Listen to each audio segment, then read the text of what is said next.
اور 13 برس معجزات دکھاتے بھی گزر گئے اعلان نبوت کے بعد.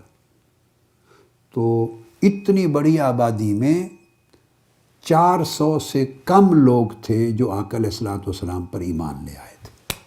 عیسیٰ علیہ السلام مردوں کو زندہ کرنے والے، مادرزاد نابینوں کو بینائی دیتے رہے، کوڑی ٹھیک ہوتے رہے. مگر دیکھیو کرسچنز کی جو ٹریڈیشن اور ہسٹری ہے ان کے مطابق تو انہوں نے پھانسی دے دی ان کو.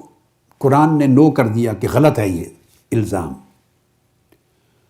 وہ تو اللہ رب العزت نے ان کی شکل جیسا، آپ کے 12 فالورز تھے، آپ کے 12 رفقا تھے، حواری تھے، ان کو قرآن مجید کہتا ہے.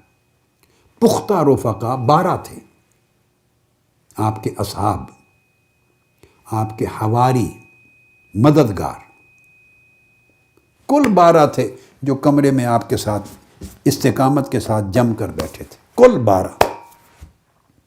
یعنی سوسائٹی نے کوئی 50 اپنی آنکھوں سے 50 مردے زندہ ہوتے ہوئے جس سوسائٹی نے دیکھے ہوں، تو پھر بھی اس میں 12 بندے صرف آپ کے حواری بنے.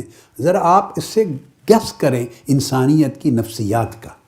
یہ 4 طاقتوں کے سرچشمے ہیں. سیاسی طاقت ایک سرچشمہ ہے، پھر اقتصادی اور معاشی طاقت ہے، تیسرا سماجی طاقت ہمیشہ رہا ایک مذہبی طاقت. یاد رکھ لیں جب بھی کوئی اصلاح کی آواز اٹھتی ہے، اصلاح کی، وہ تجدید اور اصلاح کی جب آواز اٹھتی ہے، ایک کاوش ہوتی ہے، تو اس وقت اس سوسائٹی میں موجود طاقت کے 4 سر چشمے اس کے خلاف ہوتے.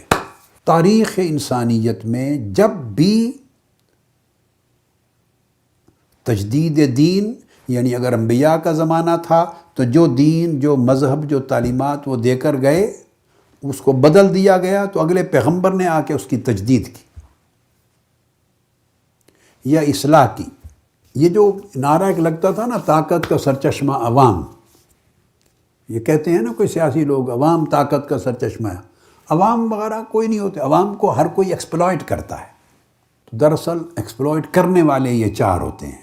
عوام ہر جگہ یوز ہوتے ہیں. وہ پھر جو بات سمجھا رہا تھا وہ یہ کہ موسیٰ علیہ السلام کو آپ دیکھیں کتنا زمانہ اصلاح کی سٹرگل کی، الٹیمیٹلی بنی اسرائیل کو لے کے نیل پار کر کے وادی سینا میں جانا پڑا. مصر میں رہ نہیں سکے، وہاں سے موو ہونا پڑا. نوح علیہ السلام سے لے لیں، کشتی بنا کے طوفان آ گیا، سارا کچھ تباہ ہو گیا، مگر موو کر گئے. ان کے بعد ابراہیم علیہ السلام کا زمانہ، آگ میں پھینکنے تک نوبت آئی، الٹیمیٹلی عراق چھوڑ کے شام اور فلسطین کی طرف موو کر گئے. ہر پیغمبر کو جو ہجرت کرنی پڑی اس کی وجہ یہ تھی کہ اس سوسائٹی میں ان کی تجدید اور اصلاح کی اور دعوت کی جو آواز تھی، دعوت الی الخیر کی جو تجدید کی اور اصلاح کی جو آواز تھی، سوسائٹی کی اکثریت نے، طاقتور طبقوں نے اس آواز کو پنپنے نہیں دیا. اس کو اتنا طاقتور مضبوط نہیں ہونے دیا کہ وہ اسی سوسائٹی میں دوسری جگہ منتقل ہوئے بغیر وہیں رہ کے وہ اپنی منزل کو پا لیں اور ان طاقتوں کے پنجے مروڑ کے ان کو توڑ دیں اور وہ اپنا نظام وضع کر کے قائم کر دیں.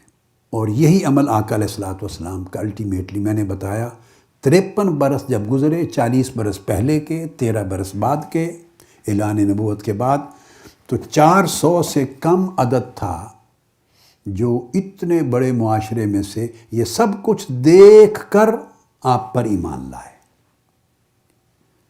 کہ وہ فیس نہیں کر سکتے ان حالات کو، اس سچویشن کو. پھر آقا علیہ الصلوۃ والسلام نے ہجرت فرمائی.